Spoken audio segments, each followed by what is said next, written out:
Alright, round 3 with main deck Pyroblast red white. This looks like a great time to be alive.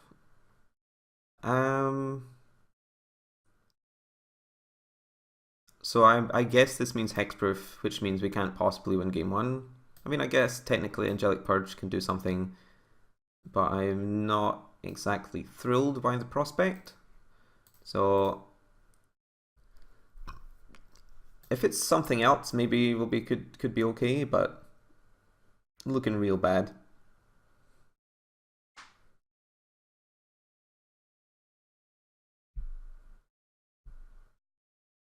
Uh-huh.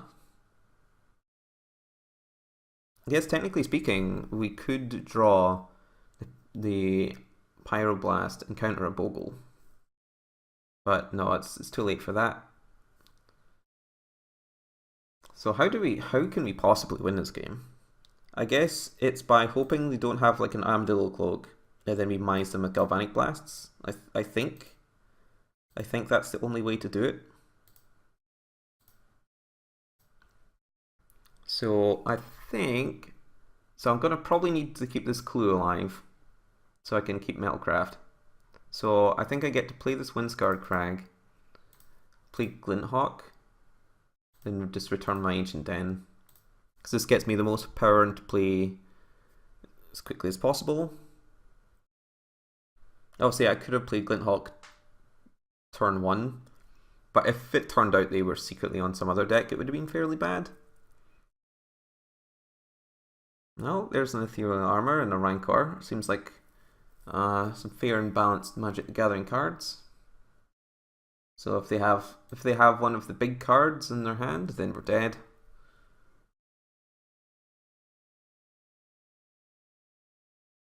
And we didn't draw an artifact, which means we're not getting Metalcraft anytime soon.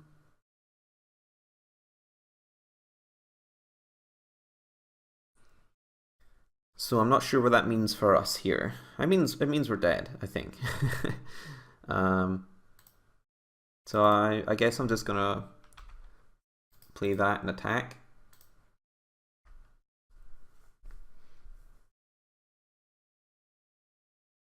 Then next turn we can Angelic Purge the Rancor and then be able to chump block with Thraben Inspector while dinging them in the air with Glinthawk. This is just assuming they have no cards at all that have relevant text on it. It seems unlikely though, since they have 2 lands and it's turn 4. So their whole hand is probably just great.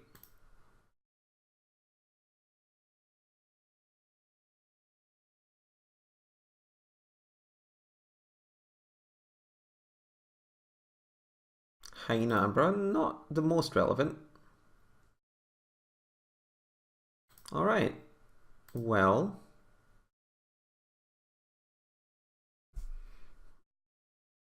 so we get to take 10 and like it.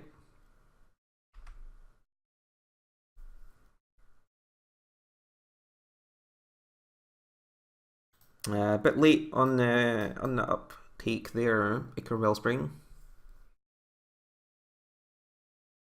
So yeah, we have to remove this Rancor since it gives trample, which prevents us from chump blocking. They are unfortunately on 18, which is a large number. So we're still like stone dead this game, but I guess we can technically next turn play Icar Wellspring drawn to Rebirth, then have lots of chump blocking available. And because we're probably going to need Metalcraft, does that mean we have to sacrifice a Crag? I think so.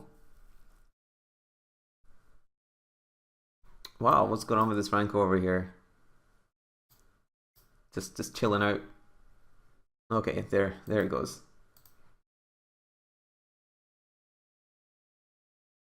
So we lose to Armadillo Cloak. Or, yep, okay. We're dead.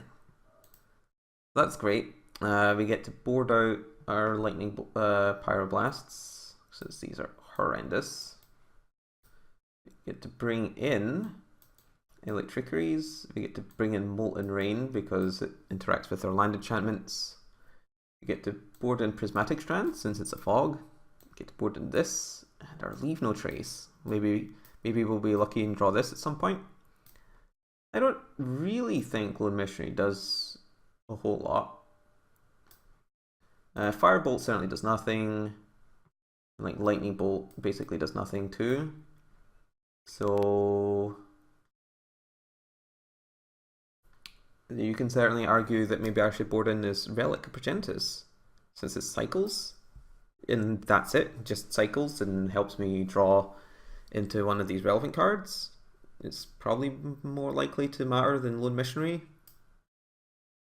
Yeah, alright, I'm on board. Let's see, so we drew Celestial Flare, which is a good card. We only have one land though. If we draw another land, everything is fine. We can get going. But if we don't draw another land, we're just sort of dead. This seems similar to last game, where if we just drew one land, our hand would be fine. But we're on the play. So yeah, I have to mulligan it. Mulligan into another no-lander. Well, I mean,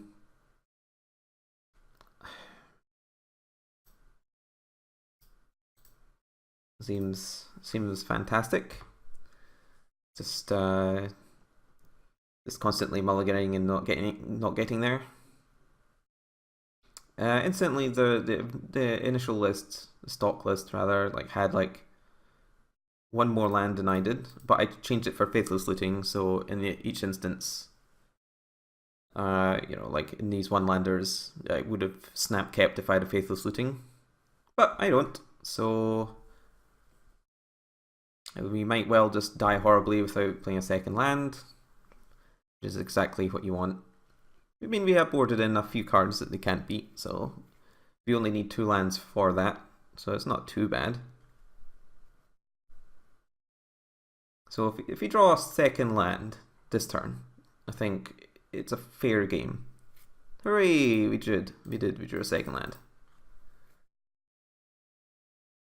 So like next turn we can like sack Godolphin Rebirth, do a bunch of blocking. We can like fog for like 2 turns with Prismatic Strands while we mess around drawing cards and stuff, which is nice. The life gain honestly doesn't matter a whole lot here, so I'm fine with that. Yes, if it was Ancestral Mask, it'd be way worse. So let's draw a card.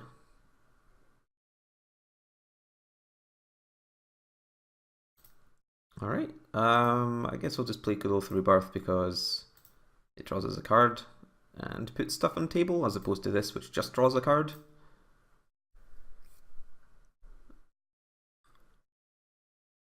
So I guess technically speaking, we might want to just block with everything this turn, so like if they just have no auras, which would be a bit bizarre, but if they just played nothing at all, I could just quad block, kill Spider Umbra, which wouldn't be the best thing in the world, but hey.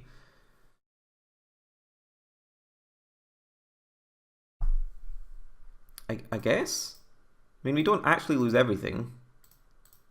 I guess they could have like a flash aura or something, but I mean, leaving them with a 3/3 is better than a 4/4 that survives something.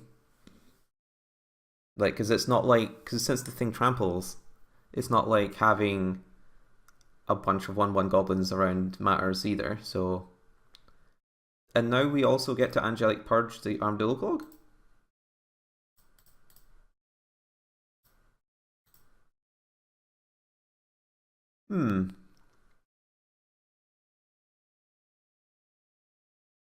So are we playing one of these Forgotten Caves?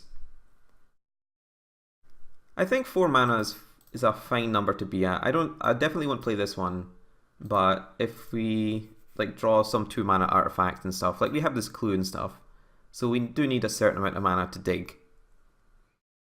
So yeah, what happened there? Thought we were going to get beasted, but apparently my opponent was not expecting the quad block. Alright. Nice. Let's run straight back in with our same configuration. Man, another one-lander? But this one has Leave No Trace in it. I mean, Leave No Trace is so good though. We just need one, because we'll get to draw a card from this. Okay, I'm gonna keep it, even though it's a bit risky, since Leave No Trace is so good. It just destroys all their relevant permanents.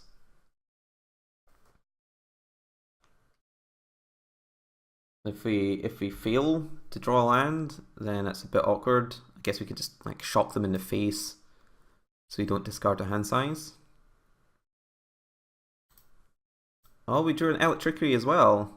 So if we draw a second land, everything's hunky dory.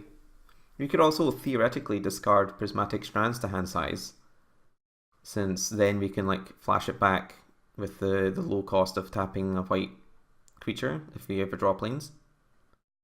Incidentally, this is why Electricity isn't nearly as good a sideboard card against them as people generally think.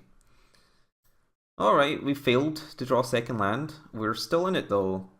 We just need to draw second land at some point in the next like 3 or 4 turns, depending on exactly what they have.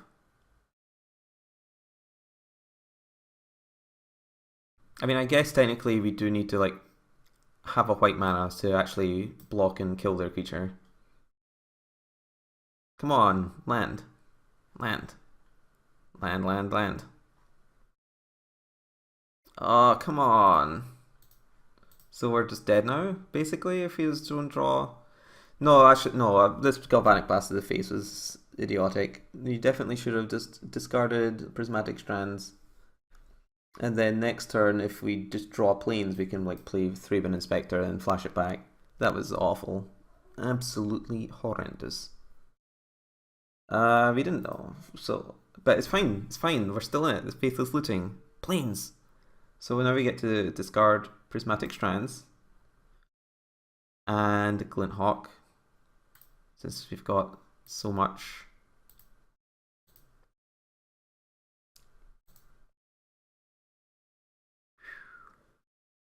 So I got bailed out there. For the time being, at least.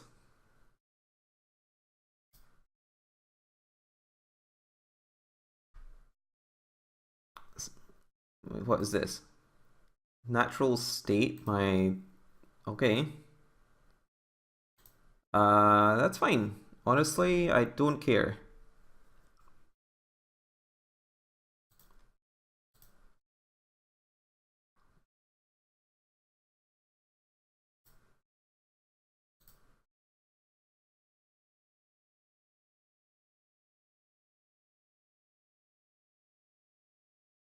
So I'll prevent damage from all green sources. Always like to be careful I don't accidentally like click the wrong color with these types of things. Alright, so unfortunately they didn't play an Armadillo Cloak, which would be the best thing to target with the Leave No Trace.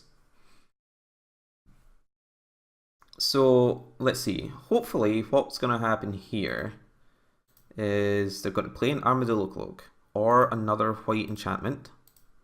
They're going to attack, and then I'm going to Leave No Trace to destroy all their enchantments. So obviously Rancor will go back to their hand either way. Like if I only destroy the white ones, I still get to trade for the Gladecover Scout. And I take 1, but don't die.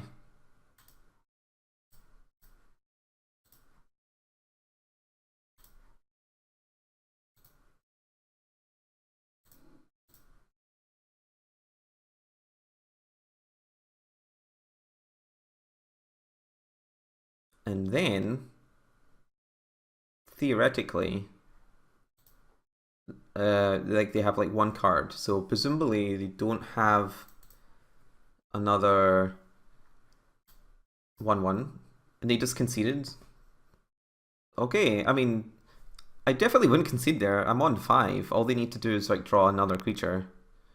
Like if they just draw Helios Pilgrim, I'm probably dead. But that's fine. They demonstrated in game 2 that they concede pretty fast. So on to the next round.